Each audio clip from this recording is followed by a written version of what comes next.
नमस्कार दोस्तों, आपके अपने YouTube channel learning with Rajesh में आपका बहुत बहुत स्वागत है।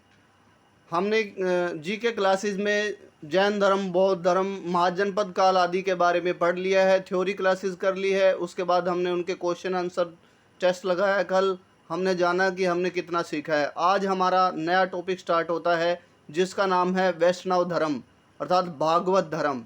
अब हम जानेंगे इससे जुड़े महत्वपूर्ण तथ्यों के बारे में।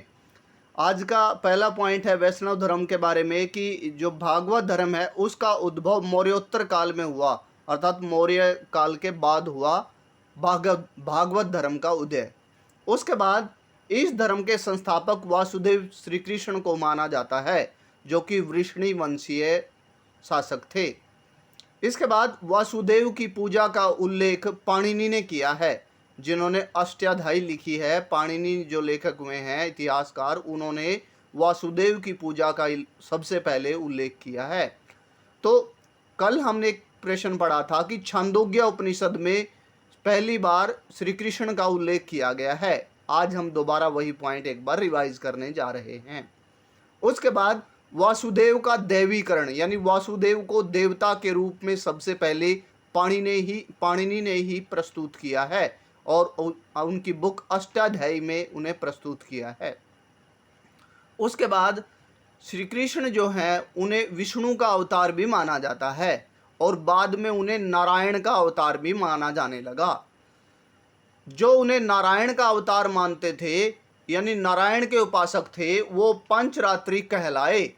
आगे चलकर हम जानेंगे कि पंचरात्रिक जो लोग होते थे या फिर नारायण को मानने वाले पंचरात्रिक समुदाय होता था, उनके उसमें पंचरात्रिक में कौन से 5 विषय शामिल होते थे। उसके बाद भागवत संप्रदाय के नायक, यानी भागवत धर्म में के लोग किन किन महत्वपूर्ण देवताओं को अपने नायक के रूप में देखते थे।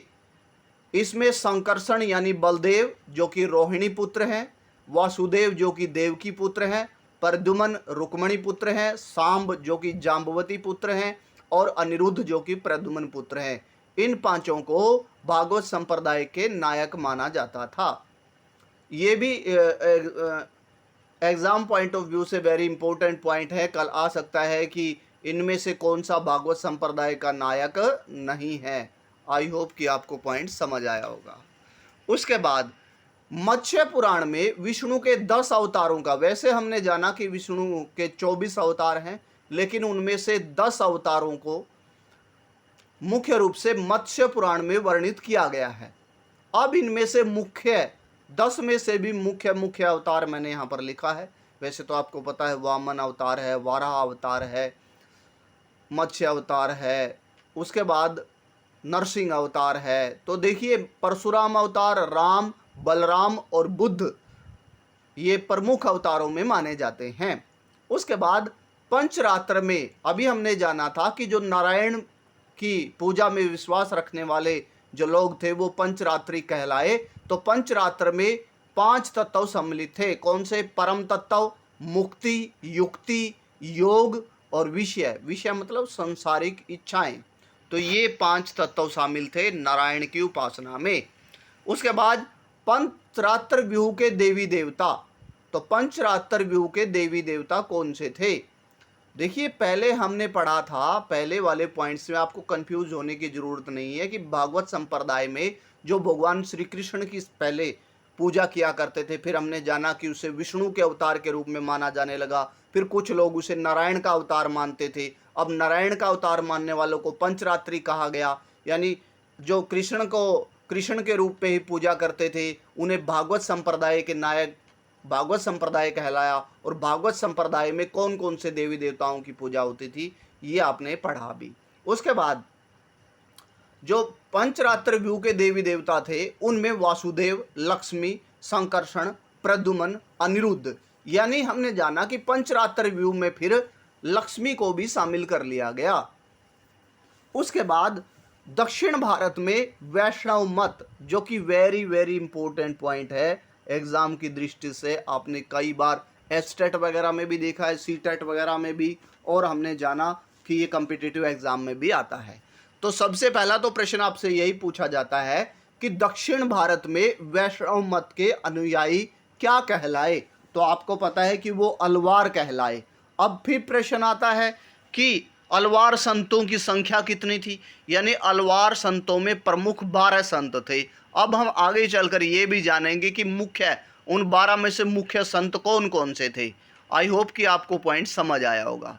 नेक्स्ट पॉइंट, अलवारों का एक काव्य संकलन है, यानी अलवार संतों ने अपनी कविताएं लिखी और इसे क्या कहा गया है? ये भी वेरी वेरी इंपॉर्टेंट क्वेश्चन है एग्जाम की दृष्टि से कि अलवार संतों का जो संकलन है, जो उनकी कविताओं का संकलन है, उसे क्या नाम दिया गया है? उसे क्या नाम दिया गया है? नलयीरा दिव्य प्रबंधम। कई बार दिव्य प्रबंधम भी लिखा आता है आंसर में, तो आप कंफ्यूज नहीं होना है। तो क्या लिखा है? नलयीरा दिव्य प्रबंधम। अब वेरी डीप क्वेश्चन, आगे अगर वेरी डीप क्वेश्चन आए तो इस ग्रंथ यानी नलयीरा दिव्य प्रबंधम की भाषा कौन सी है? तो आपने पढ़ा कि तमिल उसकी लैंग्वेज थी। उसके बाद अतः इसे तमिल वेद भी कहा जाता है। देखो 3 प्रश्न यहीं से हो गए हैं कि अलवारों के किस मुख्य संकलन को या किस काव्य संकलन को तमिल वेद कहा जाता है? आपको ऑप्शंस में ये मिलेगा कि नलयीरा दिव्य प्रबंधम को कहा जाता है। आई होप कि आपको पॉइंट समझ आया होगा। उसके बाद अलवार संत स्त्री पुरुषों के समान अधिकारों में विश्वास रखते थे। अब देखिए कई बार क्या है कि स्टैटिक जीके ना हो करके, जो फैक्चुअल ना हो करके डीप नॉलेज पर रिलेटेड होती है, ऐसे क्वेश्चन भी आजकल एग्जाम में आने लगे हैं। तो देखिए यहाँ से भी क्वेश्चन आ सकता है, इनमें से कौन सा कथन सत्य है या सत्य नहीं है। अलवार संत स्त्री पुरुषों के समान अधिकारों में विश्वास रखते थे, यानी उनको समान मानते थे।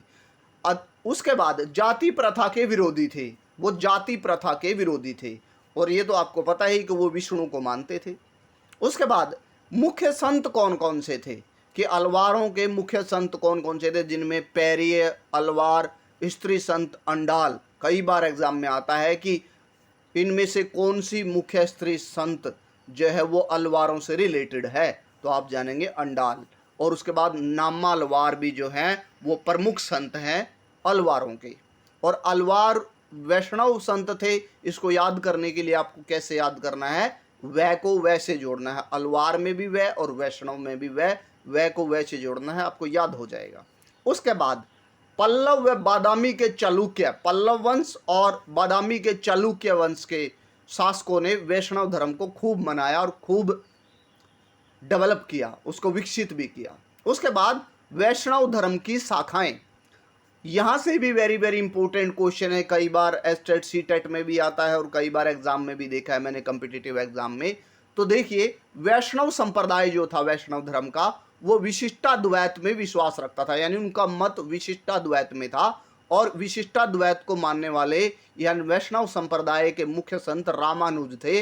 तो आपको याद करने के लिए ट्रिक भी मैंने साथ में लिखी है कि रामानुज विशिष्ट व्यक्ति थे, तो यानी रामानुज का मत कौन सा था? विशिष्टाद्वैत। आई होप कि आपको अभी लर्न हो गया होगा। उसके बाद ब्रह्म संप्रदाय, ब्रह्म संप्रदाय के का मुख्य मत था द्वैतवाद, और द्वैतवाद को मानने वाले संत थे माधव। तो माधव दांत रखते थे, आप ये बात याद रखिए, दांत मतलब द्वैत, द्वैतवाद। आई होप कि आपको याद हो जाएगा। उसके बाद रुद्र संप्रदाय, रुद्र संप्रदाय का मत था शुद्धाद्वैत, और उसके मुख्य संत थे वल्लभाचार्य। तो आप याद रखेंगे कि वल्लभाचार्य शुद्धता में विश्वास रखते थे, यानी शुद्धाद्वैत उनका मत था। आई होप कि आपको अभी याद हो गया होगा। उसके बाद सनक संप्रदाय जो है कि द्वैताद्वैत में विश्वास रखता है, और उनके मुख्य आचार्य हैं निम्बार्क। तो आप क्या याद रखेंगे? द्वैताद्वैत। हमने एक द्वैत पढ़ा था जब पढ़ा था कि दांत रखते थे, अब 2 बार द्वैत पढ़ रहे हैं तो आप लर्न करेंगे कि 2 दांत रखते थे, द्वैताद्वैत, 2 दांत, निम्बार्क। उसके बाद अलवार संत मुख्य रूप से वराह और वामन अवतार की उपासना किया करते थे। और लास्ट आज का क्वेश्चन है कि अंगिरा ऋषि को श्री कृष्ण का मुख्य गुरु माना गया है, उनका गुरु माना गया है। आई होप कि आपको आज का सेशन अच्छा लगा होगा। आज के जो मुख्य वैष्णव धर्म से पॉइंट्स आपको क्लियर हो गए होंगे। इफ़ यू एंजॉयड, यदि आपको वीडियो अच्छी लगी है और यदि आप चैनल पर नए हैं तो प्लीज़ सब्सक्राइब कीजिए, शेयर कीजिए, लाइक कीजिए। Thank you and have a nice day.